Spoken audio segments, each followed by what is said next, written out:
കയ്യിലിരിപ്പ് നല്ലതല്ലെങ്കിൽ കൈ ഉയർത്തരുത്, അത് വെറുതെ ശിക്ഷ മേടിച്ച് കിട്ടും. എല്ലാവരും ഓർക്കുന്ന ചില ഭാഷമാർ കൈ ഉയർത്തിക്ക് അങ്ങനെ ബൈബിളിൽ പറയുന്നത് ആണോ? വിശുദ്ധ കരങ്ങളെ ഉയർത്തി യഹോവയെ സ്തുതിപ്പീൻ കേട്ടോ. ഓക്കെ, കൈ കർത്താവിന്റെ പ്രിയപ്പെട്ട കരത്തിന്റെ മുകളിൽ ദൈവത്തിന്റെ കരം കേട്ടോ. അപ്പൊ അതുകൊണ്ട് സൂക്ഷിക്കുക. അപ്പൊ ദൈവത്തിന് നന്ദി. നമ്മള് വളരെ സന്തോഷമായിരിക്കുന്നു. ഈ ആഴ്ച കൊണ്ട് നമ്മുടെ ഉപവാസം തീരും. 28-ാം തീയതിയല്ലേ തീരുന്നേ? അടുത്ത വെള്ളിയാഴ്ച കൊണ്ട് നമ്മുടെ ഉപവാസം തീരും. ദൈവമക്കൾക്ക് വളരെ തിരക്കുണ്ടായിരുന്നു, എന്നിട്ടും നിങ്ങൾ ഈ ഉപവാസത്തിൽ വളരെ ആത്മാർത്ഥതയോടെ സഹകരിച്ചു. നന്ദിയുണ്ട്. സാമ്പത്തികമായിട്ട് ഉപവാസ പ്രാർത്ഥനയിലെ ബുദ്ധിമുട്ടും ഞെരുക്കവും ഉണ്ടായിട്ടും ഒത്തിരി പേര് ഭക്ഷണം പറയാതെ 1-2 പ്രാവശ്യമൊക്കെ കൊടുത്തു. അതിനുള്ള ബുദ്ധിമുട്ടുകൾ ഉണ്ടെന്നറിയാം. എങ്കിലും നിങ്ങൾ ചെയ്ത പ്രവൃത്തിക്ക് ഇന്നലെ രാത്രി ഞാൻ എന്താ പറഞ്ഞത്?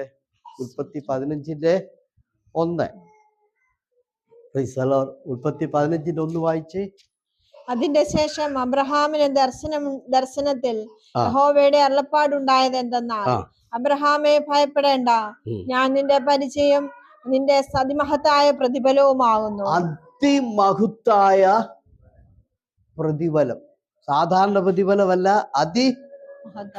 അപ്പൊ നിങ്ങള് കർത്താവിനോട് കൊടുത്തതിന്റെ പ്രതിഫലം 2 പ്രാവശ്യം കൊടുത്തവർക്ക് അതിന്റെ പ്രതിഫലം, 1 പ്രാവശ്യം കൊടുത്തവർക്ക് ഈ ഉപവാസ പ്രാർത്ഥനയിൽ ഓരോ നിങ്ങളുടെ ടേണുകൾ വരുമ്പോൾ നിങ്ങൾ മുടങ്ങാതെ അത് ഏറ്റെടുത്തു. കർത്താവ് പറയാണ്, എനിക്ക് വേണ്ടി അധ്വാനിച്ചാൽ ഞാൻ അതിന് അതിമഹത്തായ പ്രതിഫലം.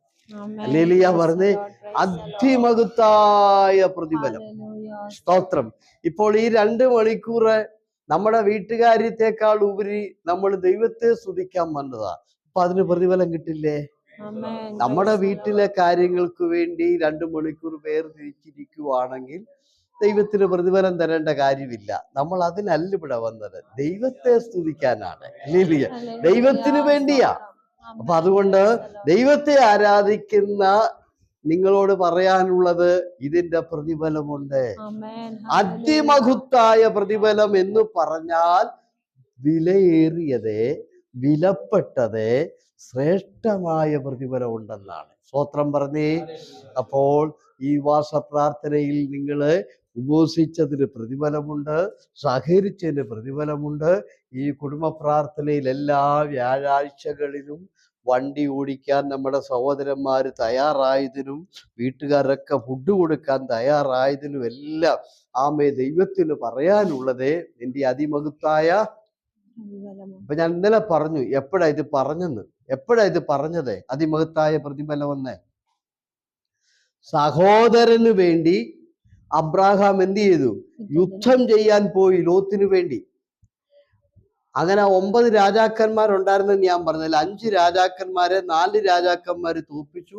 ആ 4 രാജാക്കന്മാരെ അബ്രാഹാം തോപ്പിച്ചു. സഹോദരനെ മടക്കിക്കൊണ്ട് വന്നപ്പോഴാ ദൈവം പറഞ്ഞത്, ഞാൻ നിന്റെ അതിമഹത്തായ. അതിന്റെ അർത്ഥം എന്താ? അതിന്റെ അർത്ഥം അബ്രാഹാമിന്റെ സാറയ്ക്ക് വേണ്ടിയോ, അബ്രാഹാമിന്റെ ദാസന്മാർക്ക് വേണ്ടിയോ, അബ്രാഹാമിന്റെ തലമുറയ്ക്ക് വേണ്ടിയല്ല, സഹോദരന് വേണ്ടിയാ പോയത്. സഹോദരന് വേണ്ടിയാണ് പോയത് എന്ന് പറഞ്ഞാൽ അതിന്റെ അർത്ഥം വേറൊരാൾക്ക് വേണ്ടിയാ. അബ്രാഹാമിന്റെ കുടുംബത്തിന് വേണ്ടിയല്ല യുദ്ധം ചെയ്യാൻ അബ്രാഹാം പോയത്, സഹോദരനെ വീണ്ടെടുക്കാനാണ്. അതാ കർത്താവ് പറഞ്ഞത്, നിനക്ക് വേണ്ടിയല്ല നീ ഈ യുദ്ധത്തിന് പോയത്, നീ പോയത് നിന്റെ സഹോദരന് വേണ്ടിയാ. വേറൊരാളെ രക്ഷിക്കുന്നതാണ് കർത്താവിന്റെ വേല. സ്തോത്രം. അതുകൊണ്ട് കർത്താവ് പറഞ്ഞു, നീ വേറൊരാൾക്ക് വേണ്ടി യുദ്ധം ചെയ്യാൻ പോയത് കൊണ്ട് നിന്റെ അതിമഹത്തായ പ്രതിഫലം ഞാനാകുന്നു. ഹല്ലേലൂയ പറഞ്ഞേ. അതുകൊണ്ട് ദൈവമക്കളെ, നമ്മുടെ ആവശ്യങ്ങൾ കൂടാതെ കർത്താവിന് വേണ്ടി നമ്മൾ എപ്പോ പോയാലും അതിമഹത്തായ ഒരു പ്രതിഫലം തരുവാൻ ഇതിന്റെ ഉടമസ്ഥൻ നമ്മളോട് വാഗ്ദത്തം ചെയ്തിട്ടുണ്ട് കേട്ടോ. അപ്പൊ ഇതിനെല്ലാം പ്രതിഫലം കിട്ടും. അപ്പൊ അടുത്ത വെള്ളിയാഴ്ച നമ്മുടെ ഉപവാസ പ്രാർത്ഥന അവസാനിക്കും. കഴിഞ്ഞ വർഷം ഉണ്ടായിരുന്നു. ദൈവം നമുക്ക് ചില കുടുംബങ്ങളെയൊക്കെ പുതിയതായിട്ടൊക്കെ തന്നു. നമ്മുടെ കൂട്ടത്തിൽ കഴിഞ്ഞ വർഷം അച്ചായം വന്നു, പിന്നെ ജോർജിൻ്റെ സിസ്റ്റർ വന്നു, പ്രവീൺ വന്നു, പലരും വന്നു. ഈ വർഷവും ബെന്നി വന്നു. ഈ വർഷവും ചിലരെങ്കിലും ദൈവം കൊണ്ടുവരാതിരിക്കത്തില്ല. സ്തോത്രം പറഞ്ഞ് പ്രാർത്ഥനയുടെ ഫലമായിട്ട് അപ്പൊ ചിലരൊക്കെ പോയി. Price the lord, hallelujah. അതും ദൈവഹിതമായിരിക്കാം. Price the Lord. ഞാൻ എപ്പോഴും പറയും, നമ്മളാരും ആരെയും പറഞ്ഞു വിടത്തില്ല, ആരെയും ഒരിക്കലും പറഞ്ഞു വിടത്തില്ല. പിന്നെ പോവുകയാണെങ്കിൽ പിന്നെ അത് ദൈവത്തിൻ്റെ ഹിതം പോലെ നടക്കുക. ആരെയും നമ്മളായിട്ട് വിടത്തില്ല. സ്തോത്രം, നമ്മളങ്ങനെ ചെയ്യത്തില്ല. അപ്പൊ അതുകൊണ്ട് തീർച്ചയായിട്ടും ദൈവം പ്രവർത്തിക്കും. അപ്പൊ അടുത്ത വെള്ളിയാഴ്ച നമുക്ക് ഞാൻ പാർശ്വോട് ഒരു കാര്യം പറഞ്ഞു, നേരത്തെ പറഞ്ഞു, എല്ലാവരോടും ഒരിക്കൽ കൂടെ ഒന്നുകൂടെ നമുക്കൊന്ന് ചിന്തിച്ചു നോക്കാം. അപ്പൊ ഞാൻ ഇങ്ങനെ ആലോചിക്കുകയായിരുന്നു, അടുത്ത വെള്ളിയാഴ്ച നമുക്കൊരു 11 മണിയാകുമ്പം കൂടി ഒരു 4 മണിയാകുമ്പോൾ 4:30 ആകുമ്പോൾ മൊത്തത്തിൽ അവസാനിപ്പിച്ച് ഈ 11 മണി വരെ വെച്ച് എന്തിനാന്ന് ചോദിച്ചാൽ ഞാനൊരു പ്ലാൻ പറഞ്ഞായിരുന്നു. അപ്പോൾ വേറൊരു പ്ലാൻ പാസ്റ്റർ എന്നോട് പറഞ്ഞു, ഈ ഫുഡ് അച്ചായം കൊടുക്കാമെന്ന് പറയാം. അപ്പം നേരത്തെ ഇത് അറിയില്ലായിരുന്നു, അച്ചായം കൊടുക്കത്തില്ലെന്ന് ഓർത്ത് ഞാൻ പാസ്റ്ററോട്, അച്ചായം പറഞ്ഞില്ലായിരുന്നല്ലോ. അപ്പം ഞാൻ പാസ്റ്ററോട് പറഞ്ഞു 11 മണി വരെ നമുക്ക്, അത് 12 ആയാലും കുഴപ്പമില്ല, ഇന്ന് പറഞ്ഞ നാളെ 12 ആയാലും അടുത്ത വെള്ളിയാഴ്ച വന്നു കൊടുക്കാനും വരരുത്.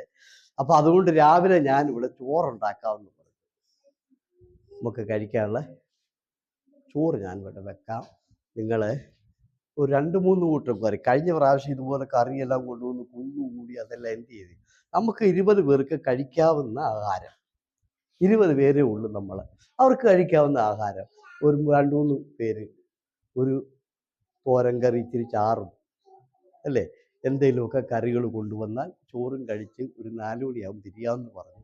അപ്പോഴാണ് അറിഞ്ഞത് അച്ചാൻ ഇട്ടിട്ടുള്ളത് അല്ലേ. സ്തോത്രം, സ്തോത്രം. അച്ചായ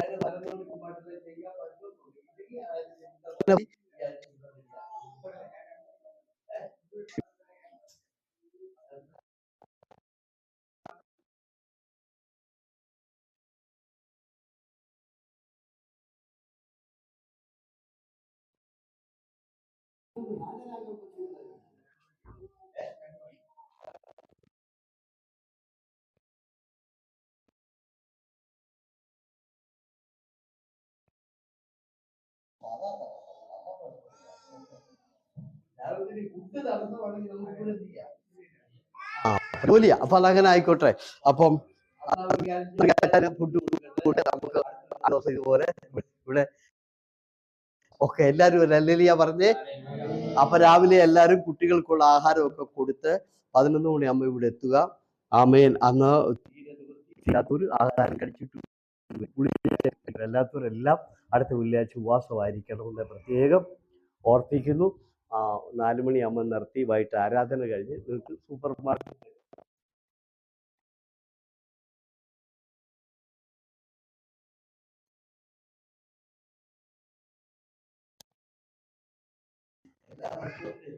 എല്ലാ വെള്ളിയാഴ്ചയും നിങ്ങൾ രാത്രി വരുന്നുണ്ട്.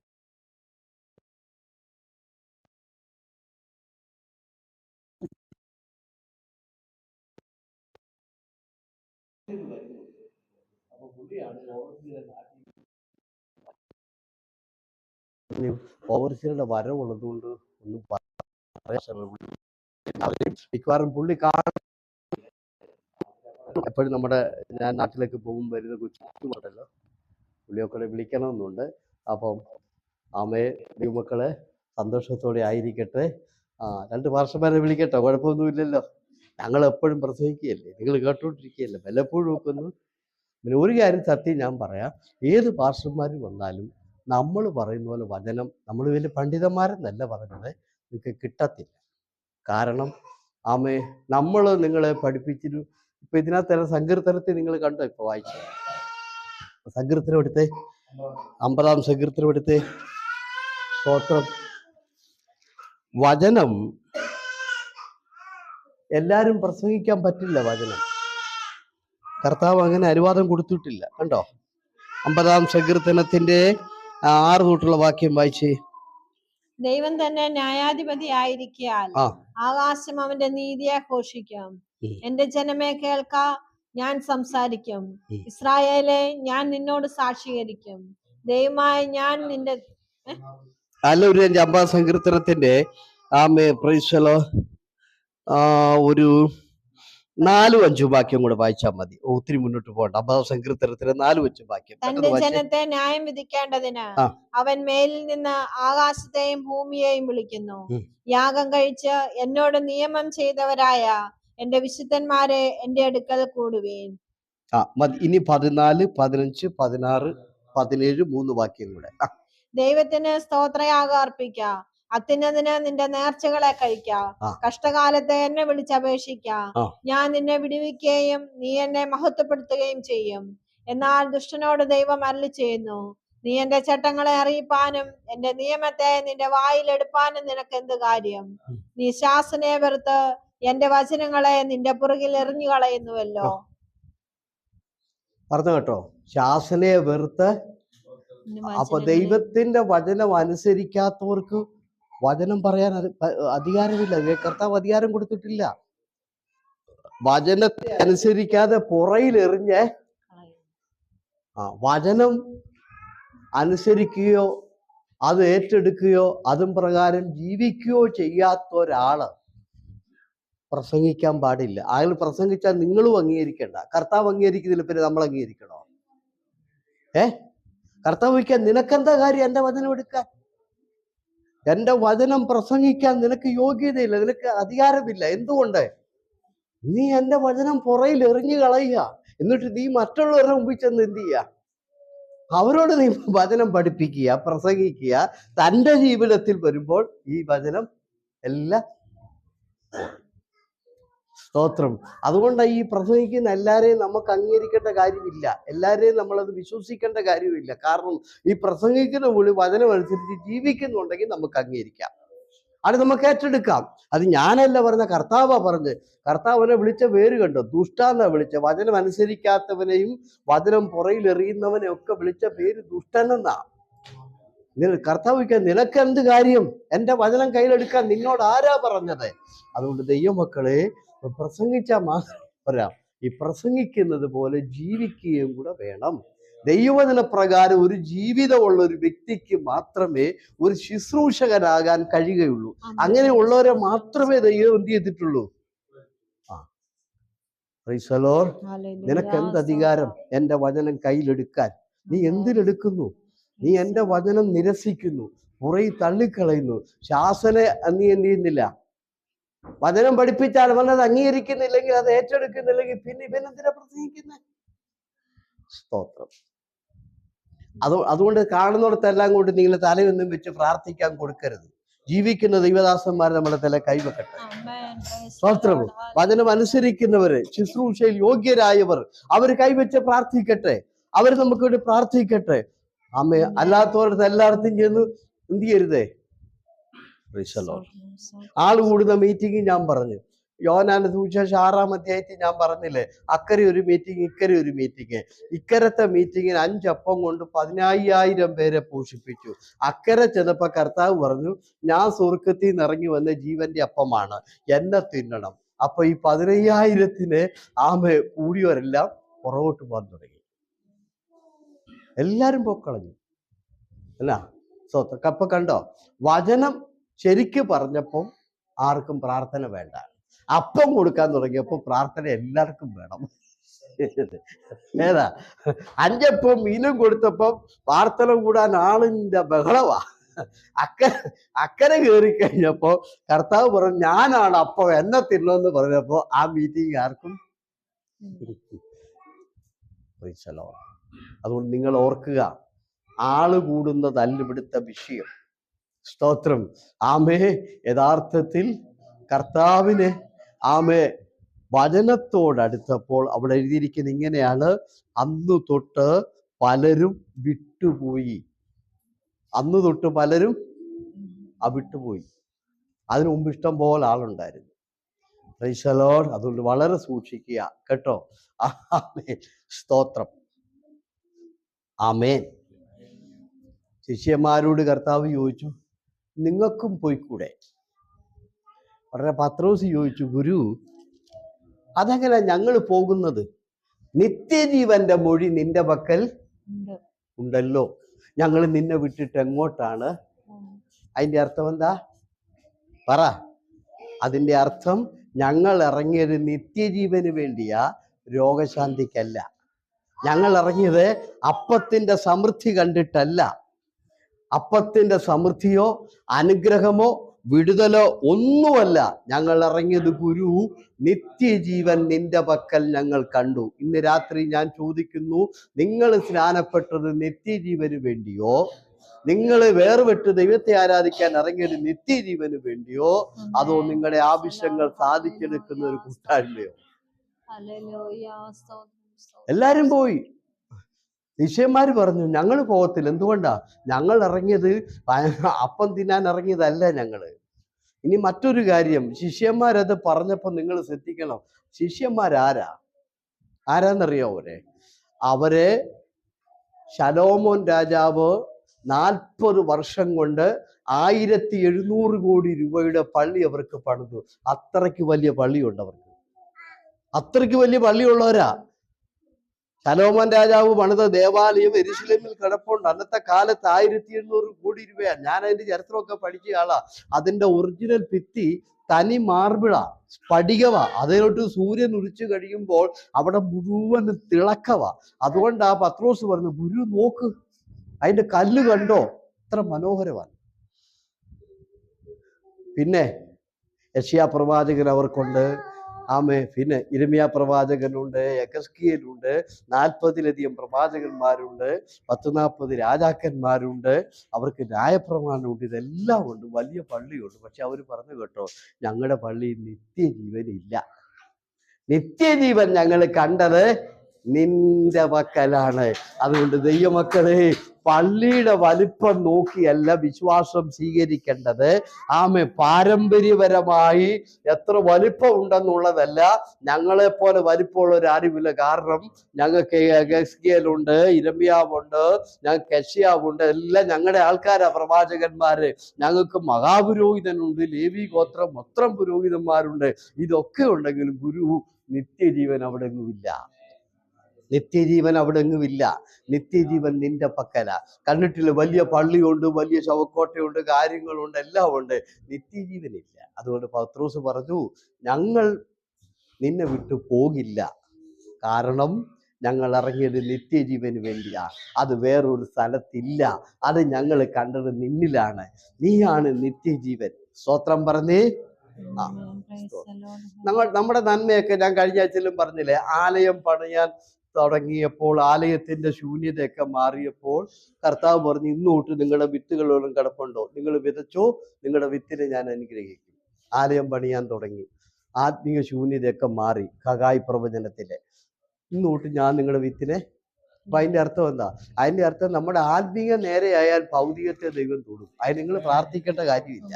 മാത്രം മതി, നിങ്ങൾ പ്രാർത്ഥിക്കേണ്ട കാര്യമില്ല. ആലയത്തിലെ ശൂന്യം മാറിയാൽ നിങ്ങളുടെ വിത്തിനെ ഞാൻ അനുഗ്രഹിച്ചിരിക്കും. അത് നിങ്ങൾ ഇല്ലെങ്കിലോ നിങ്ങൾ വളരെ വിതയ്ക്കും, കൊയ്യാൻ ചെല്ലുമ്പോൾ അല്പമേ കാണത്തുള്ളൂ. നിങ്ങൾ ഇഷ്ടം പോലെ കാശ് മേടിച്ച് പോക്കറ്റ് ഇടും, വീട്ടിൽ ചെല്ലുമ്പോൾ ഓട്ടർസെഞ്ചി പോലെയല്ല. അപ്പൊ ആത്മീയം തകർന്നാൽ ഭൗതികം പോയി. സ്തോത്രം. അതുകൊണ്ട് ആത്മീയത്തിൽ ശക്തരാകുക. ദാവീദിന്റെ വിശേഷത ഞാൻ എപ്പോഴും പറയും. ദാവീദിന്റെ പ്രത്യേകത എന്നാന്ന് ചോദിച്ചാല്, ദാവീദിന്റെ പ്രത്യേകത ആത്മീകമായ തകർച്ചയിൽ നിന്നും ആത്മീകമായ എല്ലാ അനുഭവം തകർന്നു പോയിടത്തുനിന്നെല്ലാം ക്രമീകരിക്കപ്പെട്ട് ഇസ്രായേൽ ശക്തരായി മടങ്ങി വന്നു. അതാണ് ദാവീദിന്റെ പ്രത്യേകത. ദാവീദിന്റെ കാലം വരെ എന്തില്ലായിരുന്നു? ദാവീദിന്റെ കാലം വരെ ദേവാലയമില്ല. ദാവീദിന്റെ കാലമായപ്പോ പുള്ളി പറഞ്ഞു, ഞാൻ പള്ളി പണിയും. അതിനൊരു ക്രമീകരണം വന്നു. ദാവീദിന്റെ കാലം വരെ പെട്ടകമില്ല. ദാവീദിന്റെ കാലമായപ്പോൾ പോയി പെട്ടകം എടുത്തോണ്ട് വന്നു. ദാവീദിന്റെ കാലം വരെ എന്തില്ലായിരുന്നു? പെട്ടകത്തിന്റെ മുമ്പിൽ നടക്കേണ്ട ഒരു ശുശ്രൂഷകളും നടക്കുന്നില്ലായിരുന്നു. അത് എവിടെയോ ഇരിക്കുകയായിരുന്നു. ദാവീദ് അത് കൊണ്ടുവന്ന് അതിന്റെ മുമ്പിൽ നടത്തേണ്ട യാഗം ആരംഭിച്ചു. അതിനുള്ള ശുശ്രൂഷക്കാരെ നിയമിച്ചു, അതിന് പാട്ടുകാരെ നിയമിച്ചു. പാസ്റ്റർ പ്രസംഗിച്ച പറഞ്ഞ പോലെ അതിന്റെ ലീഡറായിരുന്നു ആസാഫ്. സ്വത്രം പറഞ്ഞ് അങ്ങനെ ആത്മീകമായ എല്ലാ ക്രമീകരണങ്ങളും ദാവീദ് കൊണ്ടുവന്നു. അപ്പോൾ ദൈവം 2 ശമൂവേൽ 7-ാം അധ്യായത്തിൽ ദാവീദിനോട് പറഞ്ഞു, ദാവീദേ, ഞാൻ നിന്നെ അനുഗ്രഹിക്കും. നീ മരിച്ചു കഴിഞ്ഞാലും നിന്റെ തലമുറയെ ഞാൻ അനുഗ്രഹിക്കും. ശൗലിന്റെ വീട്ടിൽ നിന്ന് എന്റെ ദയ തിരിച്ചെടുത്തതുപോലെ ജീവിതത്തിൽ ഒരിക്കൽ പോലും നിന്റെ വീട്ടിൽ നിന്ന് ഞാൻ അനുഗ്രഹം തിരിച്ചെടുക്കില്ല, എന്നും ഉണ്ടായിരിക്കും. എന്താ? ആത്മീക ക്രമീകരണം വന്നപ്പോൾ ലിലിയ പറഞ്ഞ് വർഷങ്ങളായി മുടങ്ങിക്കിടന്ന പെട്ടകം തിരികെ കൊണ്ടുവന്നു, അതിനെ ആരാധന തുടങ്ങി, അതിന്റെ എല്ലാ ക്രമീകരണങ്ങളും നേരെയാക്കി, പുരോഹിതന്മാരെ നിയമിച്ചു, അവർക്കൊരു ക്രമം ഉണ്ടാക്കി. അതിന്റെ പേരാണ് കൂറിന്റെ ക്രമം. ഒരു ആഴ്ചയിൽ ഒരു പുരോഹിതൻ, അടുത്ത ആഴ്ചയിൽ അടുത്ത പുരോഹിതൻ. അങ്ങനെ കൂറിന്റെ ക്രമപ്രകാരം 1, 2, 3 എന്നിങ്ങനെ നമ്പറുണ്ട്. ആ നമ്പറും പ്രകാരം ഒരു മാസത്തിന് ഒരു പുരോഹിതൻ, അത് കഴിയുമ്പോൾ അടുത്ത മാസത്തിന് അടുത്ത പുരോഹിതൻ. അങ്ങനെ ഒരു ആത്മീക ക്രമീകരണം കൊണ്ടുവന്ന് കഴിഞ്ഞപ്പോൾ, ദേവാലയം പണിയാൻ ഒരു തീരുമാനം എടുത്തു കഴിഞ്ഞപ്പോൾ, പെട്ടകം മടക്കിക്കൊണ്ട് വന്നു കഴിഞ്ഞപ്പോൾ, അതിന്റെ മുമ്പിൽ നടക്കേണ്ട ആരാധന തുടങ്ങിയപ്പോൾ 7-ാം അധ്യായം മുഴുവനും അനുഗ്രഹമാണ്. 2 ശമൂവേൽ 7-ാം അധ്യായം നിങ്ങൾ വായിച്ചു നോക്കിക്കോ. ദാവീദിന് ദൈവം അനുഗ്രഹം കൊടുക്കാൻ തുടങ്ങി. അതുകൊണ്ട് ആത്മീക ക്രമീകരണം കുടുംബജീവിതത്തിൽ വരുമ്പോൾ, ആത്മീക ക്രമീകരണം നമ്മുടെ വ്യക്തിപരമായ ജീവിതത്തിൽ വരുമ്പോൾ, ആത്മീക ക്രമീകരണം നമ്മുടെ സഭയിൽ വരുമ്പോൾ, ആത്മീക ക്രമീകരണം നമ്മുടെ ജീവിതത്തിൽ വരുമ്പോൾ, അനുഗ്രഹത്തിന് പ്രാർത്ഥിക്കേണ്ട, അനുഗ്രഹം തന്നെ. സ്തോത്രം. ദാവീദ് ഒരനുഗ്രഹത്തിനും പ്രാർത്ഥിച്ചില്ല 7-ാം അധ്യായത്തിൽ. സൗരീത് വായിച്ചാട്ടെ, 7-ാം അധ്യായം ഒന്നുതൊട്ട് വായിക്കണം, ഇച്ചിരി മുന്നോട്ട് പോട്ടെ. 2 ശമൂവേൽ 7-ാം അധ്യായം. യഹോവ ചുറ്റുമുള്ള സകല ശത്രുക്കളെയും അടക്കി രാജാവിന് സ്വസ്ഥത നൽകിയ ശേഷം രാജാവ് തന്റെ അരമനയിൽ വസിക്കും കാലത്ത് ഒരിക്കൽ രാജാവ് നാഥാൻ പ്രവാചകനോട്, ഇതാ ഞാൻ ദേവദാരു കൊണ്ടുള്ള അരമനയിൽ വസിക്കുന്നു, ദൈവത്തിന്റെ പെട്ടകം. ഒരു കാര്യം ചെയ്യ്, അത്ര അങ്ങോട്ട് പോകണ്ട, പോയി കഴിഞ്ഞാൽ സമയം അങ്ങ് പോകും. അതുകൊണ്ട് അതിന്റെ ഒരു 8 തൊട്ട് വായിച്ചേ. ആകയാൽ നീ എന്റെ ദാസനായ ദാവീദിനോട് പറയേണ്ടത് എന്തെന്നാൽ, സൈന്യങ്ങളുടെ യഹോവ ഇപ്രകാരം അരുളി ചെയ്യുന്നു, എന്റെ ജനമായ ഇസ്രായേലിന്മേൽ പ്രഭുവായിരിക്കേണ്ടതിന് ഞാൻ നിന്നെ പുൽപ്പുറത്ത് നിന്നും ആടുകളെ നോക്കി നടത്തുമ്പോൾ തന്നെ എടുത്തു. നീ സഞ്ചരിച്ചു വന്ന എല്ലായിടത്തും ഞാൻ നിന്നോടുകൂടെ ഇരുന്ന് നിന്റെ സകല ശത്രുക്കളെയും നിന്റെ മുമ്പിൽ നിന്നും ഛേദിച്ചു കളഞ്ഞിരിക്കുന്നു. ഭൂമിയിലുള്ള മഹാന്മാരുടെ പേര് പോലെ ഞാൻ നിന്റെ ഒന്നാമത്തെ അനുഗ്രഹം, 2-ാമത്തെ അനുഗ്രഹം സ്റ്റാർട്ട് ചെയ്ത്. ആദ്യത്തെ അനുഗ്രഹം ശത്രുക്കളെല്ലാം ദൈവം. 2-ാമത്തെ പറയുന്നത് നിന്റെ പേര് ഞാൻ മഹാന്മാരുടെ ആക്കാൻ പോകും. അടുത്ത വായിച്ചേ. ഞാൻ എന്റെ ജനമായ ഇസ്രായേലിന് ഒരു സ്ഥലം കൽപ്പിച്ചു കൊടുക്കുകയും അവർ സ്വന്തം സ്ഥലത്ത് പാർത്ത് അവിടെ നിന്ന് വിളകാതിരിക്കത്തക്കവണ്ണം അവരെ നടുകയും ചെയ്യും, അവരെ ഉറപ്പിക്കും. അടുത്തത്, പണ്ടത്തെ പോലെയും എന്റെ ജനമായ ഇസ്രായേലിന് ഞാൻ ന്യായാധിപന്മാരെ കൽപ്പിച്ചാക്കിയ കാലത്തെ പോലെ ഇനിയും ദുഷ്ടന്മാർ അവരെ പീഡിപ്പിക്കുകയില്ല. ഞാൻ നിന്റെ സകല ശത്രുക്കളെയും അടക്കി നിനക്ക് സ്വസ്ഥത നൽകും. അത്രയുമല്ല, യഹോവ നിനക്ക് ഒരു ഗ്രഹം ഉണ്ടാക്കുമെന്ന് യഹോവ നിന്നോട് അറിയിക്കുന്നു. അടുത്തത്, നിന്റെ ഉദരത്തിൽ നിന്നും പുറപ്പെടുവാനിരിക്കുന്ന സന്തതിയെ നിന്റെ ആയുഷ്കാലം തികഞ്ഞിട്ട് നിന്റെ പിതാക്കന്മാരോട് കൂടെ നീ നിദ്ര കൊള്ളുമ്പോൾ ഞാൻ നിനക്ക് പിന്തുടർച്ചക്കാരായി സ്ഥിരപ്പെടുത്തുകയും അവന്റെ രാജ്യത്വം ഉറപ്പാക്കുകയും ചെയ്യും. അവൻ എന്റെ നാമത്തിന് ഒരു ആലയം പണിയും. ഞാൻ അവന്റെ രാജ്യത്വത്തിന്റെ സിംഹാസനം എന്നേക്കും സ്ഥിരമാക്കും. ഞാൻ അവന് പിതാവും അവൻ എനിക്ക് പുത്രനുമായിരിക്കും. അവൻ കുറ്റം ചെയ്താൽ ഞാൻ അവനെ മനുഷ്യരുടെ വടികൊണ്ടും മനുഷ്യപുത്രന്മാരുടെ അടികൊണ്ടും ശിക്ഷിക്കും. എങ്കിലും നിന്റെ മുമ്പിൽ നിന്നും ഞാൻ തള്ളിക്കളഞ്ഞ ശൗലിങ്കൽ നിന്നും ഞാൻ എന്റെ ദയ നീക്കിയതുപോലെ അത് അവങ്കൽ നിന്നും നീങ്ങിപ്പോകയില്ല. ഈ അനുഗ്രഹങ്ങൾ വീട്ടിൽ പോയി എണ്ണി നോക്കി 8-ാമത്തെ വാക്യം തുടങ്ങി. ഇത്ര അനുഗ്രഹം കൊടുത്തത് ഈ പുള്ളി പ്രാർത്ഥിച്ചിട്ടല്ല. ഈ പുള്ളി എന്ത് ചെയ്തു?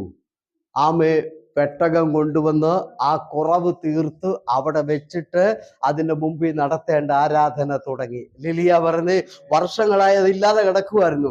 അത് കഴിഞ്ഞ് എന്ത് ചെയ്തു? അതിന്റെ മുമ്പിലെ ശുശ്രൂഷയ്ക്ക് ഒരു ക്രമം കൊണ്ടുവന്നു. സ്വത്രം പറഞ്ഞ് യാഗം നടത്താൻ വേണ്ടി പുരോഹിതന്മാരെ നിയമിച്ചു. അവിടെ ശുശ്രൂഷയ്ക്ക് വേണ്ടി പാട്ടുകാരെ നിയമിച്ചു. അവിടെ ശുശ്രൂഷയ്ക്ക് വേണ്ട എല്ലാ ക്രമീകരണങ്ങളും ചെയ്തു. അങ്ങനെ വർഷങ്ങളായി മുടങ്ങിക്കിടന്ന ആത്മീയ മണ്ഡലത്തെ ക്രമീകരിച്ചു മടക്കിക്കൊണ്ടുവന്നു. അതിനെ ശക്തമാക്കിയപ്പോൾ കർത്താവ് അനുഗ്രഹിക്കാൻ തുടങ്ങി.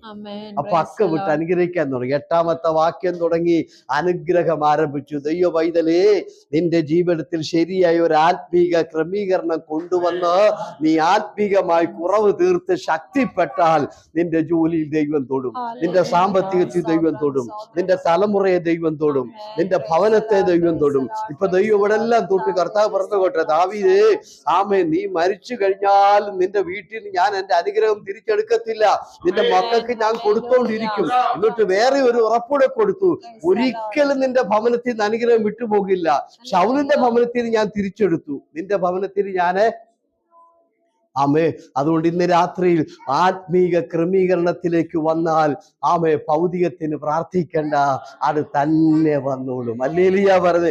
അല്ലാതെ നമുക്ക് ഭൗതികം തരാമെന്ന് പറയുന്നവരെല്ലാം നമ്മളെ കബളിപ്പിക്കാൻ പറയുന്നതാ. നമ്മൾ അതിനകത്ത് എന്ന് വീടരുത്. സ്വത്രം. അതിനകത്ത് എൻ്റെ പുറകിൽ പ്രവർത്തിക്കുന്ന എല്ലാം ഭൗതിക നന്മകൾ കിട്ടും എന്നാ ഞാൻ വായിച്ചു കേൾപ്പിച്ചത് ഓർമ്മയുണ്ടല്ലോ. 106-ാം സങ്കീർത്തനം 15-ാമത്തെ വാക്യം, അവർ ചോദിച്ചതെല്ലാം ഞാൻ കൊടുത്തു. അവര് ചോദിച്ചതെല്ലാം ഞാൻ കൊടുത്തു. അവരുടെ ശാരീരിക ആവശ്യങ്ങളെ കർത്താവ് നിറവേറ്റി.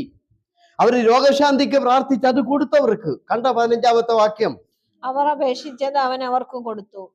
ഉറക്കെ വായിച്ചു കേൾക്കട്ടെ. അവർ അപേക്ഷിച്ചത് അവൻ അവർക്കും കൊടുത്തു. കണ്ടോ, എന്തപേക്ഷിച്ചു അത് മുഴുവൻ കൊടുത്തു. അടുത്ത ലൈനോട് വായിച്ചു കേൾപ്പിച്ച്, എങ്കിലും അവരുടെ പ്രാണന് ക്ഷയം അയച്ചു. കണ്ടോ, എങ്കിലും അവരുടെ പ്രാണന് ക്ഷയം വന്നു.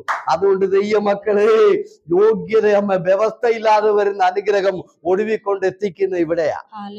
ഹല്ലേലൂയ പറഞ്ഞേ. എവിടെ? മരണത്തില് അവരുടെ പ്രാണൻ ശകർന്നു പോയി. അവരുടെ പ്രാണൻ മരുഭൂമിയിൽ എന്ത് ചെയ്തു? ഒറ്റയെണ്ണം ജീവിച്ചില്ല. യോശുവയും കാലേബും ഒഴിച്ചു ബാക്കി മുഴുവനും മരുഭൂമിയിൽ പോയി. ആമേ, ചോദിച്ച അനുഗ്രഹം മൊത്തം കിട്ടി. അതുകൊണ്ട് കിട്ടുന്ന അനുഗ്രഹം കണ്ട് ആര് വിള കണ്ട? വ്യവസ്ഥാവിരുദ്ധമായ അനുഗ്രഹങ്ങൾ മുഴുവനും ഒടുവിൽ നമ്മളെ നാശത്തിലെത്തിക്കും. 7-ാം അധ്യായത്തിലെ അനുഗ്രഹമോ ദാവീദിന് കൊടുത്തതോ? നീ മരിച്ചാലും അത് നിന്നു പോകില്ല. സ്തോത്രം പറഞ്ഞ്, നീ മരണപ്പെട്ട് കഴിയുമ്പോൾ നിന്റെ വീട്ടിലെ അനുഗ്രഹം ഉണ്ടായിരിക്കും. അത് കഴിയുമ്പോൾ അത് തലമുറയ്ക്കുണ്ടായിരിക്കും. കാരണം ഇത് വ്യവസ്ഥാവിധം കിട്ടുന്ന അനുഗ്രഹമാ. ഇത് ജീവിതത്തിൽ നിന്ന് നേടിയെടുക്കുന്നതാ. ഹല്ലേലൂയ. തെറ്റു പറ്റരുത് കേട്ടോ. സ്തോത്രം. ഞാനിത് ഇങ്ങനെ പറയാനുള്ള കാരണം, നമ്മുടെ നാട് മൊത്തം ഇപ്പൊ അനുഗ്രഹങ്ങൾ അങ്ങ് തുടങ്ങിയിരിക്കുക. അനുഗ്രഹത്തിന് വേണ്ടി എത്ര പ്രാർത്ഥനാ ഗ്രൂപ്പ് ഉണ്ടെന്നറിയാവോ? അനുഗ്രഹത്തിന് വേണ്ടി പ്രാർത്ഥനാ ഗ്രൂപ്പുകൾ അങ്ങ് തുടങ്ങിയിട്ട് അവരെല്ലാം നമ്മളെ അങ്ങ് അനുഗ്രഹിക്കാൻ പ്രാർത്ഥിക്കുക. കർത്താവിനൊന്നും അറിയത്തില്ലെന്ന ഇവരുടെ ചിന്ത. 106-ാം സങ്കീർത്തനങ്ങള് കർത്താവ് പറഞ്ഞു കേട്ടോ, മേലാൽ എൻ്റെ വചനത്തെ നീ തൊട്ടുപോരുത്, എൻ്റെ വചനം കയ്യിലെടുക്കരുത് നീ. സ്തോത്രം. ശാസന നീ ഏറ്റെടുക്കാതെ വചനം പുറകിൽ തള്ളിക്കളഞ്ഞിട്ട് നീ വചനം എടുത്തുകൊണ്ട് നടക്കുക. സ്തോത്രം. അതുകൊണ്ട് ഒരു കാര്യം ചെയ്തു, പുസ്തകം ചുമക്കുന്നവരൊക്കെ ഓർത്തോളും, കുറച്ചേലും അനുസരിച്ചിട്ടേ ഇത് ചുമക്കാവുള്ളൂ. ഇതും കൊണ്ട് അങ്ങോട്ടും ഇങ്ങോട്ടൊക്കെ നടക്കാവുള്ളൂ. അല്ലെങ്കിൽ അവസാനം കർത്താവ് എന്ത് ചെയ്യും? സ്തോത്രം. ആമേൻ. നന്ദി പറഞ്ഞേ. ഞാൻ വേഗത്തിൽ അവസാനിപ്പിക്കാം, സമയം കടന്നു പോകുന്നല്ലോ. Amen. Praise the lord. Hallelujah. നമുക്ക് ഒരു വാക്യം വായിക്കാം. ഇന്ന് രാത്രിയിലെ അല്പസമയം നമ്മുടെ ചിന്തയ്ക്ക് വേണ്ടി യോശുവയുടെ പുസ്തകം 1-ാം അധ്യായത്തിന്റെ 6-ാമത്തെ വാക്യം. ഇവിടെ ഈ വിഷയത്തിലെ യോശുവയുടെ ദൈവം പറയുകയാണ്, ഉറപ്പുള്ളവനായിരിക്കാം. വായിച്ചാട്ടെ 1:6. ഉറപ്പും ധൈര്യവുമുള്ളവനായിരിക്കാം. ഞാൻ അവർക്ക് കൊടുക്കുമെന്ന് അവരുടെ പിതാക്കന്മാരോട് സത്യം ചെയ്ത ദേശം നീ ഈ ജനത്തിന് അവകാശമായി വിഭാഗിക്കും. എന്റെ ദാസനായ മോശ നിന്നോട് കൽപ്പിച്ചിട്ടുള്ള ന്യായപ്രമാണമൊക്കെയും അനുസരിച്ച് നടക്കേണ്ടതിന് നല്ല ഉറപ്പും ധൈര്യവും ഉള്ളവനായി മാത്രം ഇരിക്കാം. മതി. ഉറപ്പും ധൈര്യവും നമുക്കില്ലാത്തൊരു സാധനം ഇതാ, ധൈര്യമില്ല. മനുഷ്യൻ ഏത് വിഷയവും തരണം ചെയ്യാനുള്ള ശക്തിയാണ് ധൈര്യം. സ്തോത്രം. ഹല്ലേലൂയ. ഏത് വിഷയത്തിലും പതറാതിരിക്കാനും ഉറച്ചു നിൽക്കാനുമുള്ള ഒരു പവറിന്റെ പേരാണ് ധൈര്യം എന്ന് പറയുന്നത്. അത് ആമേൻ നാം ഉണ്ടെങ്കിൽ ഏത് വിഷയത്തിൽ നമുക്ക് മുന്നോട്ട് പോകാം. ഹല്ലേലൂയ. സ്തോത്രം. എന്നാൽ ചിലർക്ക് അതില്ല. സ്തോത്രം പറഞ്ഞ് നിസാര കാര്യത്തിൽ പോലും ചിലർ പതറിപ്പോകും, നിസാര കാര്യത്തിൽ ചിലർ വീണുപോകും, നിസാര കാര്യത്തിൽ ചിലർ മാനസികമായി തകർന്നു പോകും. ഇവിടെ ഒരു വലിയ പ്രശ്നത്തിന്റെ മുമ്പിൽ നിൽക്കുകയാണ് ഇസ്രയേൽ. എവിടെ എത്തിയെന്നറിയാവോ? ഇസ്രയേലെ യോർദാന്റെ തീരത്ത് വന്ന് നിൽക്കുക, വാഗ്ദത്തത്തിന്റെ അടുക്ക നിൽക്കുക. അക്കരോട്ട് കയറിയ വാഗ്ദത്തം നിറവേറാൻ പോവുക, കനാൻ ദേശമാ. പിന്നെ സ്തോത്രം, അവിടെ നിൽക്കുക. അപ്പോൾ ഈ യോർദാന്റെ തീരത്ത് വന്നപ്പോൾ മോശ അങ്ങ് മരിച്ചു. മോശയില്ല, മോശ മരിച്ചു. ഇനിയിപ്പോൾ എന്തോ ചെയ്യും? ഇത്രയും നാളും എന്തുണ്ടായിരുന്നു? യുദ്ധം ചെയ്യാനും ഏത് പ്രതികൂലത്തില് നടത്താനും ചെങ്കടല് പിളർത്താനും മന്ന കൊടുക്കാനും എല്ലാം മോശ ഉണ്ടായിരുന്നു. സ്തോത്രം. ചെങ്കടലിൽ വന്നപ്പം അക്കരെ കടത്താൻ മോശ ഉണ്ടായിരുന്നു. മരുഭൂമി കടന്നപ്പോഴോ, മരുഭൂമി കടന്നു കഴിഞ്ഞപ്പോഴത്തേന് അവിടെ ആവശ്യങ്ങൾ മുഴുവനും നിറവേറ്റാൻ മോശ ഉണ്ടായിരുന്നു. അവർക്കെതിരെ വന്ന സകല പ്രതികൂലങ്ങളിലും അവരെ ജയത്തോടെ നടത്താൻ മോശ ഉണ്ടായിരുന്നു. അമാലേക്കര് വഴിയിൽ വന്ന് പുറപ്പാട് 17-ാം അധ്യായത്തിൽ അന്നേരം മോശ കുന്നിന്റെ മോളിൽ കയറി കൈയെന്ത് ചെയ്തു? ഉയർത്തിപ്പിടിച്ച് ജയം മേടിച്ച് ഇവരെ കൊടുത്തു. ഇപ്പോൾ ഇവരെ നടത്താൻ ആരുമില്ല. ഇവരാകെ വിഷമിച്ചിങ്ങനെ നിൽക്കുക. ഇനി എന്താ ചെയ്യുന്നത്? ആരാ മുന്നോട്ട് വരുന്നത്? ഇനി ഉള്ളത് പറയാൻ ജോഷുവായ. ഈ മനുഷ്യൻ ഇതുവരെ ഒരു ശുശ്രൂഷ ചെയ്തിട്ടുമില്ല. ഇദ്ദേഹം ആകെ കൂടെ ചെയ്തിരിക്കുന്ന എന്താ? പുറപ്പാട് പുസ്തകം 17-ാം അധ്യായത്തിൽ വരുമ്പോൾ മോശ പറഞ്ഞു, ഞാൻ കുന്നിന്റെ മുകളിൽ കയറി വടി ഉയർത്തിപ്പിടിക്കും, നീ യുദ്ധം ചെയ്യാൻ പറഞ്ഞു. അങ്ങനെ മോശയുടെ ആജ്ഞപ്രകാരം ഒരു യുദ്ധം പുള്ളി ചെയ്തിട്ടുണ്ട്. അല്ലാതെ പുള്ളി ഒന്നും ചെയ്തിട്ടില്ല ഇതുവരെ. ചെങ്കടല് കടന്നതെല്ലാം ഇതെല്ലാം ചെയ്ത് മോശയാ. പുള്ളി ഭാരപ്പെട്ട് നിൽക്കുക. ഈ ജനം 20 ലക്ഷം പേരിൽ മുകളിലുണ്ട്. അവരെല്ലാം ചോദിക്കുക, ഞങ്ങൾ ഇനി എങ്ങനാ? 20 ലക്ഷം പേരുടെ മുമ്പിൽ ഇദ്ദേഹം ഒന്ന് പേടിച്ച് നിൽക്കുക. ഇദ്ദേഹത്തിന് ഒരു മറുപടി കൊടുക്കാൻ പറ്റുന്നില്ല. ഞാൻ നിങ്ങളെ കൊണ്ടുപോയിക്കോളാം, ഞാൻ നിങ്ങളെ നടത്താം. ഇദ്ദേഹത്തിന് മറുപടി പറയാൻ പറ്റുന്നില്ല.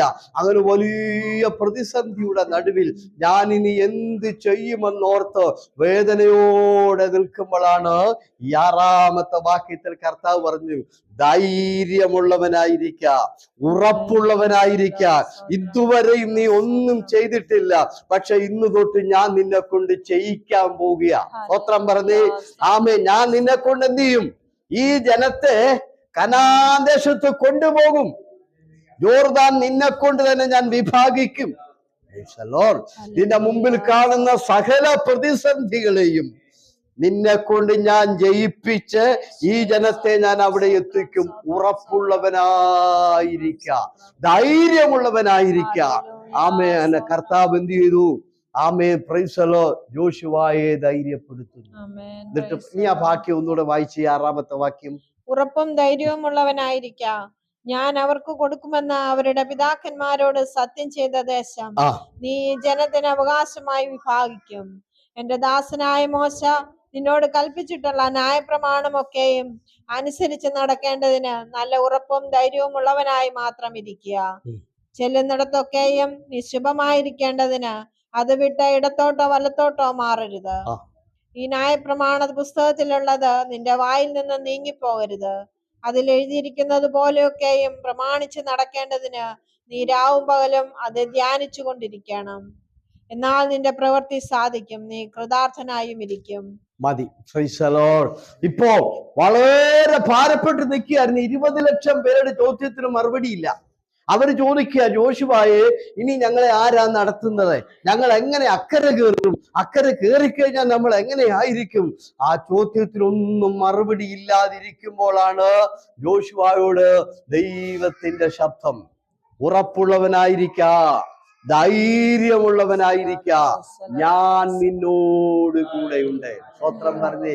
ഇന്ന് രാത്രിയിൽ ജീവിതത്തിന്റെ തലക്കൽ വലിയ പ്രശ്നങ്ങളെ കൊണ്ട്, വലിയ പ്രതിസന്ധികളെ കൊണ്ട് എന്ത് ചെയ്യണമെന്നറിയാതെ വേദനിച്ചിരിക്കുന്ന, ഭാരപ്പെട്ടിരിക്കുന്ന, പതറിയിരിക്കുന്ന, ക്ഷീണിച്ചിരിക്കുന്ന, തളർന്നുകൊണ്ടിരിക്കുന്ന, ധൈര്യം നഷ്ടപ്പെട്ടിരിക്കുന്ന തൻ്റെ ഭക്തനോട് കർത്താവ് പറയാണ്, നീ പേടിക്കണ്ട, ഈ കാര്യങ്ങളെല്ലാം നീ ചെയ്യും. നീ ചെയ്യും.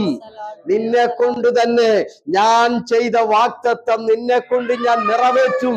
ഭക്തനായ മോശയോട് ഞാനാണ് വാഗ്ദത്തം ചെയ്തത്, കനാൻ കൊടുക്കാമെന്ന്. ആ വാഗ്ദത്തം നിന്റെ കൈകൊണ്ട് ഞാൻ നിറവേറ്റുമോ ഉറപ്പുള്ളവനായിരിക്കുക. ഇന്ന് രാത്രി എനിക്കും അതാ പറയാനുള്ളത്. ദൈവ പൈതലേ, ദൈവം നിന്നെ കൈവിടില്ല. ദൈവം നിന്നെ കൈവിടില്ല. നിന്റെ ജീവിതത്തിന്റെ മുൻപിൽ എന്തെല്ലാം വിഷയങ്ങൾ ഉണ്ടെങ്കിലും, ഏതെല്ലാം പ്രതിസന്ധികൾ ഉണ്ടെങ്കിലും, അതെത്ര വലുതായിരുന്നാലും, ആമേ, ദൈവത്തിന്റെ വാഗ്ദത്തം ഞാൻ നിന്നോട് കൂടെയുണ്ട്. ഞാൻ നിന്നോട് കൂടെയുണ്ട്. നീ ജനത്തെ കൊണ്ടുപോകും. ഈ ജനത്തിന്, ഈ കനാൻ ദേശം നീ പിടിച്ചെടുക്കും. നീ ജനത്തിന് കൊടുക്കും. ആമേ, ഇന്ന് രാത്രി ധൈര്യത്തോടെ ഇരിക്കുക. ജീവിതത്തിന് മുൻപിൽ ഒത്തിരി വിഷയമുണ്ട്. ജീവിതത്തിന് മുൻപിൽ അനേക പ്രതിസന്ധികളുണ്ട്. ആമേ, ഇപ്പൊ തന്നെ ഭാരപ്പെട്ടുകൊണ്ടിരിക്കുക. നാളത്തെ വിഷയങ്ങൾ എങ്ങനെയാണ്? ഇന്ന് രാത്രിയിൽ ദൈവം പറയുന്നു, ഞാൻ നിന്നോട് കൂടെയുണ്ട്. ഞാൻ നിന്നോട് കൂടെയുണ്ട്. നീ ഉറപ്പുള്ളവനായിരിക്ക. നീ ധൈര്യമുള്ളവനായിരിക്ക. നീ എന്റെ ന്യായപ്രമാണത്തിൽ മാത്രം നിന്നാൽ മതി. ബാക്കി ഞാൻ ചെയ്തോളാം. ഞാൻ നിന്നെ കൊണ്ട് ജയിക്കും. ഞാൻ നിന്നെ കൊണ്ട് ജയിക്കും. ദൈവവൈതലേ, എരികോം എത്ര വലുതായാലും, ജോർദാൻ എത്ര വലുതായാലും, നിന്റെ തലക്കലുള്ള ആമേ ജാതികൾ എത്ര ഉണ്ടെങ്കിലും ധൈര്യമുള്ളവനായിരിക്ക. ആമേ, കർത്താവിന്റെ കരം നമ്മളോടൊപ്പമുണ്ട്. കർത്താവ് നമ്മളോടൊപ്പമുണ്ട്. ആ വലിയ പ്രതിസന്ധിയുടെ മുൻപിൽ യോശുവ ധൈര്യമുള്ളവനായി. ദൈവശബ്ദം കേട്ടു കഴിഞ്ഞപ്പോൾ, ദൈവത്തിന്റെ മുഖം കണ്ടു കഴിഞ്ഞപ്പോൾ, ആമേ, യോശുവ ധൈര്യമുള്ളവനായി. ഇന്നേക്ക് 4-ാം ദിവസം ജോർദാൻ വിഭാഗിക്കുമെന്ന് പറഞ്ഞു. സ്തോത്രം പറഞ്ഞേ. ഇന്ന് രാത്രി ധൈര്യപ്പെടുക. ധൈര്യപ്പെടുക. വിളിച്ചിറക്കിയവൻ കൂടെയുണ്ട്. ധൈര്യപ്പെടുക. എത്ര മതിലുണ്ടെങ്കിലും, എത്ര ജോർദാൻ ഉണ്ടെങ്കിലും, എത്ര വൻ പ്രതിസന്ധി ഉണ്ടെങ്കിലും, എത്ര രാജാക്കന്മാരുണ്ടെങ്കിലും, എത്ര യുദ്ധമുണ്ടെങ്കിലും, എത്ര ജാതികൾ ഉണ്ടെങ്കിലും, കർത്താവ് പറഞ്ഞു കേട്ടോ, ഞാൻ വാഗ്ദത്തം നിറവേറും. ഞാൻ വാഗ്ദത്തം നിറവേറും. നിന്റെ മുൻപിൽ എന്തെല്ലാം ഉണ്ടെങ്കിലും നീ ധൈര്യത്തോടെ ഇരിക്കാം. പറഞ്ഞാട്ട് പ്രൈസ് ദി ലോർഡ്. ഭാരപ്പെടരുത്. ഭാരപ്പെടരുത്. ധൈര്യത്തോടെ ഇരിക്കുക. ധൈര്യത്തോടെ ഇരിക്കുക.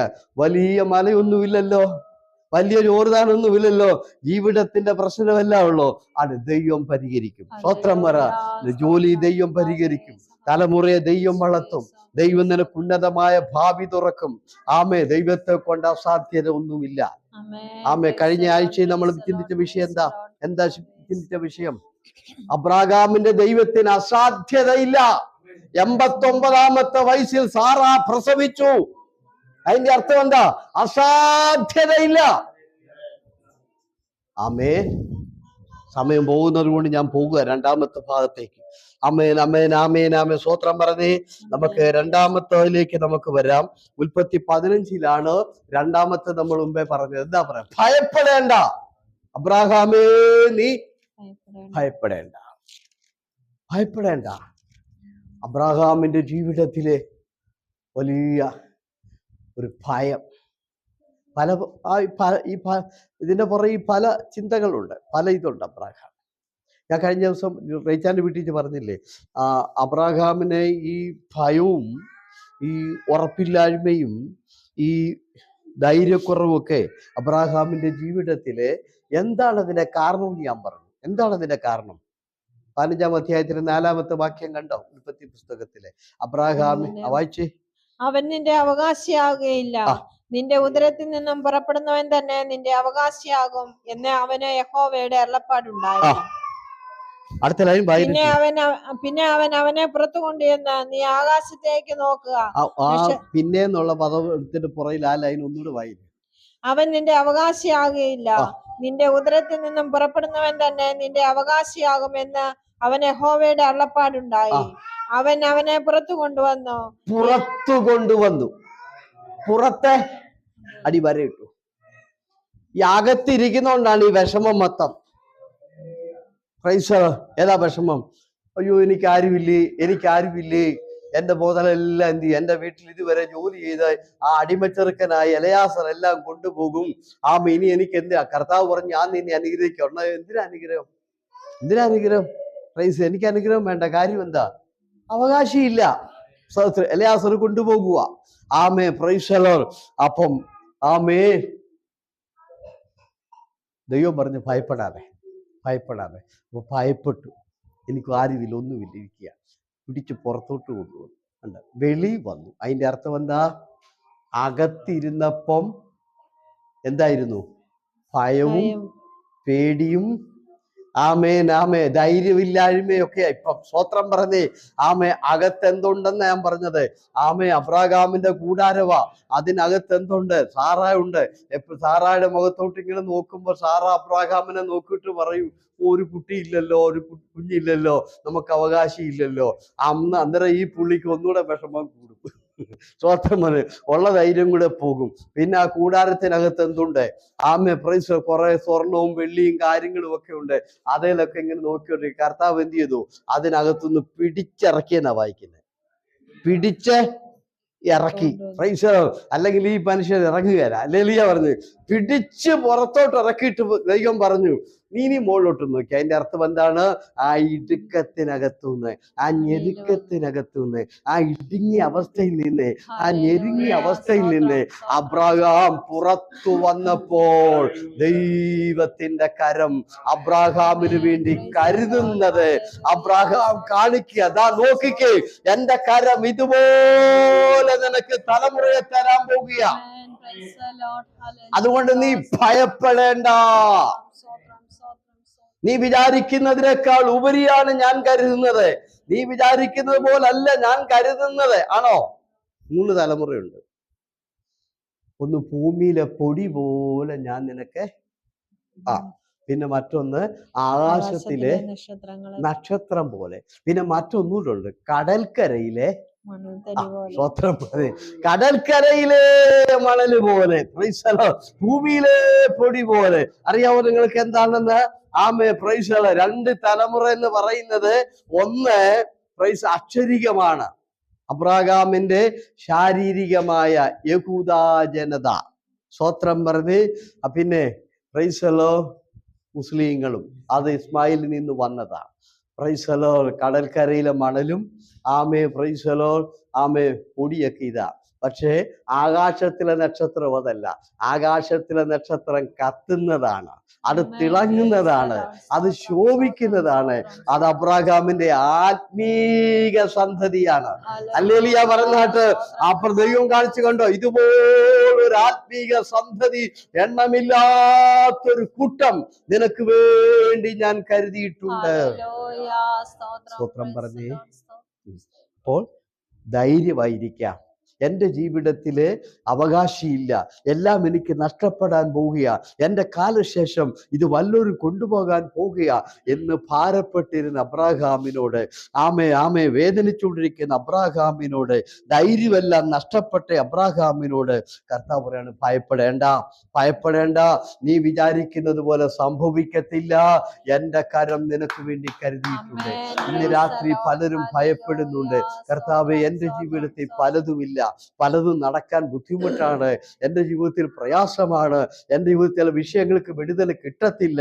ഞാൻ ഇനി അബ്രാഹാം അതാ പറഞ്ഞ, എൻ്റെ ജീവിതത്തിൽ ഇല്ല കഥ, അടിമയായിരിക്കുന്ന എലയാസർ കൊണ്ടുപോകും എൻ്റെ സമ്പത്ത്, എൻ്റെ ജീവിതത്തിൽ മക്കളില്ല. അപ്പൊ കർത്താവ് പറഞ്ഞു, അത് നിന്റെ തോന്നലാ, അല്ല, ഞാൻ നിനക്ക് വേണ്ടി തരും. ഹല്ലേലൂയ പറഞ്ഞേ. ധൈര്യത്തോടെ ഇരിക്കെ. സർവശക്തനായ ദൈവം നിനക്ക് വേണ്ടി പ്രവർത്തിക്കും. ദൈവത്തിന് അസാധ്യമില്ല. പേടിയുണ്ടോ? ധൈര്യത്തോടെ ഇരിക്കെ. ദൈവത്തെ വിളിച്ചാൽ കർത്താവ് നമ്മെ കൈവിടുക. ഉറപ്പുള്ളവനായിരിക്കെ, ധൈര്യമുള്ളവനായിരിക്കാൻ പറഞ്ഞു. മോശയോടുകൂടെ ഇരുന്നതുപോലെ ഞാൻ ഇരിക്കും. ചെങ്കടലിൽ ഞാൻ പുലർത്തിയതുപോലെ നിന്നെക്കൊണ്ട് ഞാൻ യോർദാൻ വിഭാഗിക്കും. നിന്നെക്കൊണ്ട് ഞാൻ എരികോ മതിലിടിപ്പിക്കും. നിന്നെക്കൊണ്ട് ഈ വൻ കാര്യങ്ങളൊക്കെ ഞാൻ ചെയ്യും. നിന്റെ മുൻപിലുള്ള സകല പ്രതികൂലത്തെയും ഞാൻ നിന്നെക്കൊണ്ട് ജയിപ്പിക്കും. ഉറപ്പുള്ളവനായിരിക്കാം, ധൈര്യമുള്ളവനായിരിക്കാം. ഞാൻ നിന്നോട് കൂടെയുണ്ട്. സ്തോത്രം. പേടിയുണ്ട്, സാമ്പത്തികത്തിലും പേടിയുണ്ട്. ആ വീട്ടിൽ 318 പേര് കായികാഭ്യാസികളുണ്ട്. 14-ാം അധ്യായത്തിൽ അത് കിടപ്പുണ്ട്. 14-ാം അധ്യായത്തിന്റെ 16 ആണെന്ന് എനിക്ക് തോന്നുന്നു. 14-ാം അധ്യായത്തിന്റെ 16-ാമത്തെ വാക്യം ഒന്ന് വായിച്ചേര്. അവൻ സമ്പത്തൊക്കെയും മടക്കി കൊണ്ടുവന്നു. ആ. തന്റെ സഹോദരനായ ലോത്തിനെയും അവന്റെ സമ്പത്തിനെയും സ്ത്രീകളെയും ജനത്തെയും കൂടെ മടക്കി കൊണ്ടുവന്നു. യുദ്ധത്തിന് പോയ ഭാഗം 14 ആ. തന്റെ സഹോദരനെ ബദ്ധനാക്കി കൊണ്ടുപോയി എന്ന് അബ്രഹാം കേട്ടപ്പോൾ അവൻ തന്റെ വീട്ടിൽ ജനിച്ചവരും അഭ്യാസികളുമായ 318 പേരെ കൂട്ടിക്കൊണ്ട് 318 പേര് ഒരു സെക്ഷൻ ഉണ്ട് കേട്ടോ, കണക്ക് കൂട്ടണേ. പിന്നെ ആരുണ്ട്? ലോത്തിന്റെ മക്കളും ലോത്തിന്റെ ഇടയന്മാരും ഉണ്ട്. അബ്രാഹാമിന്റെ ഇടയന്മാരും ദാസന്മാരും ദാസിമാരും എല്ലാം വേറെ ഉണ്ട്. ഈ 318 പേര് ഗായിക അഭ്യാസികളായിട്ട് ഉള്ളവരെ കൂടാതെ എല്ലാം കൂടി ഒരു 400 പേരുണ്ട്. 400 പേരുണ്ട്. നമ്മൾ ഇന്നാളൊരു കണക്ക് കൂട്ടി. ഒരു കണക്കൂടെ ഞാൻ പറയാം. ശ്രീസലോർ രാവിലെ കാപ്പിക്ക് 5 രൂപ. 5 400 പേർക്ക് എത്രയായി? 4×5 20,000 രൂപയായോ? ഉച്ചക്കത്തെ ഒരു ഊണിന് 10 രൂപ എത്രയായി? 400 പേർക്ക് അത് 40,000 ആയോ? വൈകിട്ടത്തെ ഊണിന് ഒരു 5 രൂപ കൂട്ടിക്കോ. അപ്പൊ 40, 20, 60, 20, 80,000 രൂപ ഊണ് നേരത്തെ ആഹാരത്തിന് വേണം ഒരു ദിവസം. എണ്ണ, സോപ്പ്, മറ്റു കാര്യങ്ങളൊക്കെ വേറെ വേണം. ഈ വീട് കഴിയാൽ 80,000 രൂപ ഏറ്റവും കുറഞ്ഞത് വേണം ഒരു ദിവസം. അപ്പോൾ ഒരു മാസം 24 ലക്ഷം രൂപ വേണം ഒരു മാസത്തേന്. Price the Lord. അപ്പോഴാ പറഞ്ഞേ, നിന്റെ അതിമഹത്തായ പ്രതിഫലം ഞാനാ. നിന്റെ അതിമഹത്തായ പ്രതിഫലം ഞാനാ. ലേലിയ പറഞ്ഞേ 24 ലക്ഷം വീട്ടിലെ ചെലവിന് ഒരു മാസം വേണം. Price the Lord. അപ്പോഴാ പറഞ്ഞു, ഭയപ്പെടേണ്ട, നിന്റെ അതിമഹത്തായ പ്രതിഫലം ഞാൻ നിനക്ക് തരും. സ്വത്രം പറഞ്ഞേ. ആമേ. ദൈവവൈതലേ, നാളത്തെ എൻ്റെ കാര്യങ്ങളെല്ലാം എങ്ങനെ നടക്കും? ഞാനത് എവിടെ നടത്തും? ആരെനിക്ക് തരും? എൻ്റെ സാലറിയാണ്, അതുകൊണ്ടൊന്നും എനിക്ക് നടക്കത്തില്ല എന്നോർത്ത് വേദനിക്കുക. എന്നാൽ ഇന്ന് രാത്രി ഞാൻ പറയുന്നു, നിന്റെ അതിമഹത്തായ പ്രതിഫലം ആ കർത്താവേ നിനക്ക് പ്രതിഫലം തരാതിരിക്കുകയില്ല. സ്തോത്രം പറഞ്ഞ് അതിമഹത്തായ പ്രതിഫലം. ഞാൻ ഓർക്കുകയായിരുന്നു, ദൈവം ഇത്ര അത്ഭുതങ്ങൾ എനിക്ക് വേണ്ടി ചെയ്തത്. ഈ നമ്മുടെ ചിത്ര പാലം ഇല്ലാത്തൊരു സമയം, ആ ചിത്ര കഴിഞ്ഞ് ഞങ്ങളിനി മുന്നോട്ട് ആ സെൻട്രലിലെ ആ സിഗ്നൽ കഴിഞ്ഞ് മുന്നോട്ട് വന്നപ്പോഴത്തേന് വണ്ടി കേടായിപ്പോയി. അപ്പോൾ സമയം ഏതാണ്ട് ഒരു 6:30 സ്തോത്രം. എനിക്ക് വൈകിട്ട് 7:30 മണിക്ക് ആമേൻ സുമയാൻറ്റിയുടെ വീട്ടിൽ പ്രാർത്ഥനയുണ്ട്. ഇന്ന് പിന്നെ ഡേവിഡ് ഉള്ളത് കൊണ്ട് ഒരു ആശ്വാസം. ഞാൻ താമസിച്ചാൽ ഈ പുള്ളി വന്ന് അന്ന് അങ്ങനെ ഒരു ആശ്വാസത്തിന് വഴിയില്ല. കാരണം നടത്താൻ ആരുമില്ല. ഞാൻ ചെന്നില്ലെങ്കിൽ അത് കൂട്ടായ്മ നടക്കത്തില്ല. അന്ന് എന്ത് ചെയ്യണം? ഞാൻ പ്രസംഗിക്കാനില്ലെങ്കിൽ അന്ന് നടക്കത്തില്ല. 10-15 വർഷത്തിന് മുമ്പാ, 10 വർഷത്തിന് മുമ്പാ. 6:30 ഡ്യൂട്ടി കഴിഞ്ഞ് ഞാൻ വരുന്ന വഴിയാ. റൂമിൽ വന്ന് കുളിച്ച് ഒരുങ്ങിയിട്ട് പിന്നെ എനിക്ക് സൽമാനിയ യാക്കോപ്പള്ളിയുടെ അപ്പുറത്ത് അവരുടെ വീട് പോണം. കമ്പനി വണ്ടി രണ്ടാമത്തെ വണ്ടി സൈറ്റിൽ നാളെ എടുത്തുകൊണ്ട് വിട്ടേച്ച് രണ്ടാമത്തെ വണ്ടി ഞങ്ങളെ എടുക്കാൻ വരുമ്പോൾ മണി 8:30-9 ആകും. ഞാൻ ആ പാലത്തിൽ നിന്ന് ഒരു ഓട്ടോ ഓടിയത് ഇന്നും എൻ്റെ ജീവിതത്തിലുണ്ട്. അവിടെ നിന്ന് ഒരൊറ്റ ഓട്ടോ ഓടിയിട്ട് അന്ന് സിഞ്ചിലായ ലുലു ഒന്നും ഇല്ലെന്ന്, അൽജസീറ മാർക്കറ്റേ ഉള്ളൂ. അതിനിടയ്ക്കൂടെ ഞാൻ ഓടി വിയർത്ത് ഭൂമി വന്ന് കുളിച്ചിട്ട് രാവിലെ ഉച്ചക്കൊന്നും കഴിച്ചിട്ടില്ല. ഞാൻ കഴിക്കാനായിട്ട് താല്പര്യമുണ്ട്, പക്ഷെ കഴിക്കാൻ പോയാൽ 8 മണിക്ക് അവിടെ പ്രാർത്ഥന നടക്കത്തില്ല. സ്തോത്രം. ഓടി ഇന്നത്തെ ഒരു വർഗീസ് വണ്ടിയായിട്ട് വന്ന് വാതൊക്കെ കിടക്കുക. ഒരു വിധത്തിൽ കുളിച്ചൊരുങ്ങി ചെന്ന് പ്രാർത്ഥന നടത്തി. പ്രൈസ്. ഞാൻ പറയുമായിരുന്നു, അത് കഴിഞ്ഞ് മീന സൽമാൻ കണ്ടല്ലോ, ഡേവിഡിന് അറിയാം. മീന സൽമാൻ ആ പാലമൊക്കെ കണ്ടോ? അതിന് റൈറ്റ് സൈഡിൽ കാണുന്നത് കസ്റ്റംസ് ഓഫീസിലാണ്. അത് ഞങ്ങളുടെ കമ്പനിയാണ്. അവിടുത്തെ മെയിൻ്റനൻസ്, ക്ലീനിങ്, അവിടുത്തെ എല്ലാം ഞങ്ങളുടെ കമ്പനിയാണ്. ഞാൻ അവിടെയാണ് ജോലി. അവിടെ നിന്ന് 6 മണിയാകുമ്പോഴാണ് ഡ്യൂട്ടി തീരുന്നത്. 6 മണിക്ക് ഡ്യൂട്ടി തീർന്നാൽ എനിക്ക് വണ്ടി വരുമ്പോൾ 7 മണിയാകും. ഞാൻ 7 മണി വരെ നിൽക്കത്തില്ല. ഞാൻ 6 മണിക്ക് അവിടെ ഓടുക. ആ മീന സൽമാനി ഓടി ഇങ്ങനെ കറങ്ങി സൽമാനി വന്ന് കുളിച്ചൊരുങ്ങി 7:30 ആകുമ്പോൾ വണ്ടിയെ കയറിയാലേ 8 മണിക്ക് റഫേലെ ബുധനാഴ്ചത്തെ പ്രാർത്ഥന നടക്കത്തുള്ളൂ. സ്തോത്രം. മനസ്സിലായോ? അങ്ങനെ ഞാൻ എന്ത് ചെയ്തു? 4 5 വർഷം ബഹറിൻ മൊത്തം ഓടിയ ആളാണ് ഞാൻ. അല്ലെങ്കിൽ ഡ്രൈവിംഗ് ടെസ്റ്റ് കിടപ്പുള്ളൂ, 4 ക്ലാസ് കൂടെ ഉള്ളൂ. 4 ക്ലാസ്സിൽ പോയി എനിക്കത് പാസ്സാവും. ഞാൻ അന്ന് കമ്പനി എന്നെ വിട്ടത് കൊണ്ട് പുറകോട്ട് വലിഞ്ഞു കളഞ്ഞു. ഞാൻ പോയില്ല. കമ്പനി ഡ്രൈവിംഗ് ലൈസൻസ് എടുത്ത് തന്നാൽ പിന്നെ ശുശ്രൂഷയ്ക്ക് അവർ വിടത്തില്ല. മനസ്സിലായോ? Price the Lord. അതുകൊണ്ടാണ് ഞാൻ ലൈസൻസ് എടുക്കാതിരുന്നത്. അതിപ്പം മണ്ടത്തരമായിന്ന് എനിക്ക് തോന്നുന്നത്. അന്ന് എടുത്തിരുന്നെങ്കിൽ പ്രൈസ് ദി ലോർഡ് ഇനി ഇപ്പോൾ പഴയതുപോലൊക്കെ തുടങ്ങണ്ടേ. Praise the lord. ഇപ്പോഴും ആ 4 ക്ലാസ്സേ ഉള്ളൂ, വേറൊന്നുമില്ല. എന്നാലും ഇപ്പം 4 ക്ലാസ്സിലൊന്നും കിട്ടത്തില്ല, കുറച്ചുകൂടെ അധികം പോകേണ്ടതായിട്ട് വരും. അന്നായിരുന്നു അത് കിട്ടിപ്പോയനെ. അപ്പോഴത്തെ എൻ്റെ ഞങ്ങളുടെ കമ്പനിയിലെ ഡ്രൈവർ അങ്ങ് തിരുതിയാ. അയാൾ പറഞ്ഞു, പാസ്റ്റർ വേഗം കൊടുക്കുമായിരുന്നു, ഇവർ അവധിക്ക് പോകണം. ഞാൻ എടുത്തിട്ട് അപ്പൊ എനിക്ക് തോന്നി എൻ്റെ മുഴുവൻ പണി എന്ത് ചെയ്ത്, വെള്ളിയാഴ്ച ആൾക്കാരെ കൊണ്ടുവരണം, തിരിച്ചു കൊണ്ടുവിടണം, വെള്ളിയാഴ്ച കൂട്ടാനും ഒന്നും നടക്കത്തില്ല. ഞായറാഴ്ച വൈകിട്ടൊന്നും പോകാൻ പറ്റത്തില്ല. ഓവർ ടൈംകാരെയൊക്കെ എടുത്തോണ്ട് വരണം. Price the Lord. അപ്പൊ ഞാൻ പതിയെ അങ്ങ് വലിയ കളഞ്ഞു. Price the Lord. സത്യം പറഞ്ഞ ആ നഷ്ടം ഈ സുവിശേഷവേല കാരണമാണ് ഞാൻ അത് സഹിച്ചത്. മാത്രം പറഞ്ഞ് പ്രൈസ് ദി ലോർഡ്. അല്ലെങ്കിൽ ഇപ്പോഴും അജിബറക്കാരോട് പറയും, പാസ്റ്റർ വണ്ടി എടുത്തോണ്ട് പൊക്കൂ, പാസ്റ്റർ ലൈസൻസ് എടുത്താൽ മതി, വണ്ടി ഇപ്പോഴും തരാൻ ആൾക്കാരുണ്ട് എനിക്ക്. സ്തോത്രം. ഞാൻ പറഞ്ഞത് അതിന്റെ എല്ലാം പ്രതിഫലം ദൈവം തന്നു, ദൈവം തന്നുകൊണ്ടിരിക്കുന്നു. സ്തോത്രം പറ. Price the lord. ഹല്ലേലൂയ. 12 ലക്ഷം രൂപ ഓപ്പറേഷൻ വേണം, 10 പൈസ കൊടുത്തില്ലല്ലോ. ഹല്ലേലൂയ പറഞ്ഞു. 10 പൈസ കൊടുത്തില്ല. Price the Lord. 1 വർഷത്തെ ചികിത്സ മൊത്തം ഫ്രീ ആയിരുന്നു. പാസ്റ്റർ തന്നെ ഇടയ്ക്ക് കൊണ്ടുവന്ന് 1 വർഷം അവിടത്തെ കൊണ്ട് എല്ലാ ചെക്കപ്പും കഴിഞ്ഞ് അവിടുത്തെ കയറ്റി വിടുന്നത്. സ്തോത്രം പറഞ്ഞേ. അതുകൊണ്ട് ദൈവമക്കളെ, അതിമഹത്തായ പ്രതിഫലമാണ്. ദൈവത്തിന് വേണ്ടി നീ എന്തെങ്കിലും ചെയ്തോ, അതിന്റെ പ്രതിഫലം ദൈവം തരാതിരിക്കില്ല. സ്തോത്രം പറ. അതിന്റെ പ്രതിഫലം ദൈവം തരാതിരിക്കില്ല. ആമേ. ദൈവത്തിന് വേണ്ടി നിന്നാൽ അതിന് അബ്രാഹാമിനോട് പറയാം, അബ്രാഹാമേ, നിനക്ക് അതിമഹത്തായ പ്രതിഫലം ഞാനല്ലേ നിന്നെ വിളിച്ചിറക്കിയത്, ഞാൻ ഇറക്കിയോണ്ടല്ലേ നീ ഇന്ന് ഇവിടെ എത്തിയത്. ആമേൻ, ആമേൻ, ആമേ. നീ ബാബിലോണിലിരുന്ന ആളല്ലേ, ഞാൻ നിന്നെ വിളിച്ചിറക്കിയില്ലേ, ഞാൻ നിന്നെ ഇത്ര കൊണ്ടുവന്നില്ലേ, അതുകൊണ്ടാ വിളിച്ചിറക്കിയ ഞാൻ നിനക്ക് പ്രതിഫലമാ, നിനക്ക് പ്രതിഫലം തരും. ദൈവവൈതലേ, കർത്താവിന് വേണ്ടി ഇറങ്ങിയാൽ അതിന്റെ പ്രതിഫലമുണ്ട്. അതുകൊണ്ട് ഉറപ്പുള്ളവരായിരിക്കുക, ധൈര്യമുള്ളവരായിരിക്കുക. കർത്താവ് നമ്മെ കൈവിടുകയില്ല. ഞാനിവിടെ അവസാനിപ്പിക്കുകയാണ്. ഇനി ഈ ധൈര്യത്തെക്കുറിച്ച് എനിക്ക് ഒത്തിരി പറയാനുണ്ട്. മർക്കോസ് 15:43 നമ്മൾ ഇങ്ങനെ കാണുകയാണ്, അരിമത്യയിലെ മന്ത്രി ജോസഫ് ധൈര്യത്തോടെ 15:43 മർക്കോസ് യേശുവിന്റെ ശവശരീരം ചോദിച്ചു. ധൈര്യത്തോടെ.